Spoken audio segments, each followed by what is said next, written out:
I thought I'd just run through a few charts, directly relating back to the morning newsletter.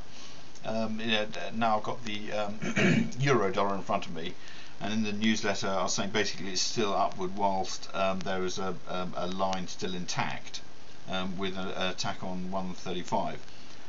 Why wasn't it a short when I was doing the newsletter? It was around here, and I had the support line coming in from around here. But this is really a classic line break. You can't say you can't really say go short here or go short here. We preferred the short side. There was resistance at around 75.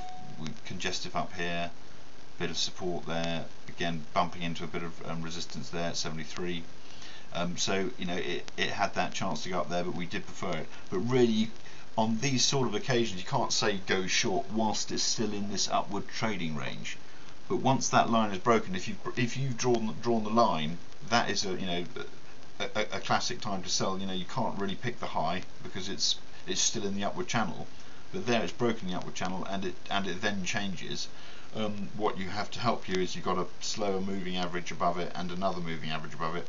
The blue one is a very short-term moving average. Maybe don't even need to have it in there. So that was the break. We're looking for 135. Again, as mentioned in the newsletter, you tried it once there, held it, and every time it comes back down, it's more likely to break, and it did break. What to do now? Well, at the end of the day, you're sort of floundering around if you're looking to trade on this. Yeah, there's a new low there, 134.60. If you're feeling brave, you can say, well, I'm going to take that as my stop level and hope for maybe a line, a move up to there, so 135 area, but not very clear. The same on the cable this morning. I had a line coming in there. It did pop above it, but we preferred the short side, as said, and I had double protection with a daily line coming up here at that famous 161 area, 161.10. It did pop up, so if you were shorting it, you would have had to have 6 points of give, but you had resistance there, backed up there, backed up there, backed up there. So well worth a short, and it came down, and this had this line, and it came down to it perfectly. This line was drawn before the movement and bounced off it. So you're in a triangulation again. What you may look at is say, well, I still fancy the short side, but you wouldn't necessarily be looking to trade here.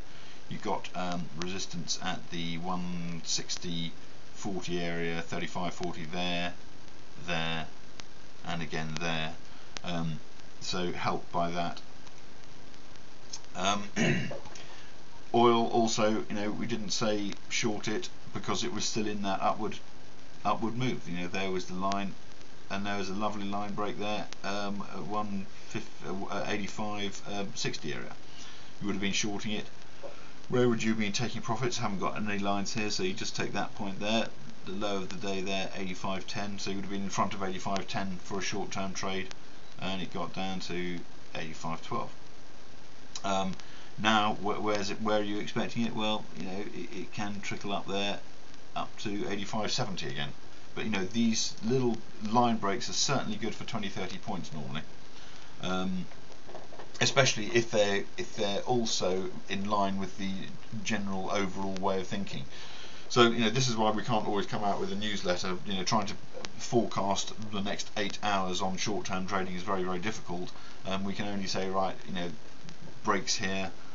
That was the resistance. There's a bit of resistance there. Congestive resistance. Another bit of resistance there. Congestive resistance. So these are the lines that we're following, and that's what makes the trade. So looking for the break. You can't sell it there. You can't sell it there. You can't sell it there. But you do want to be selling it there. That's the break. That's the difference. I will try and update later. Thanks.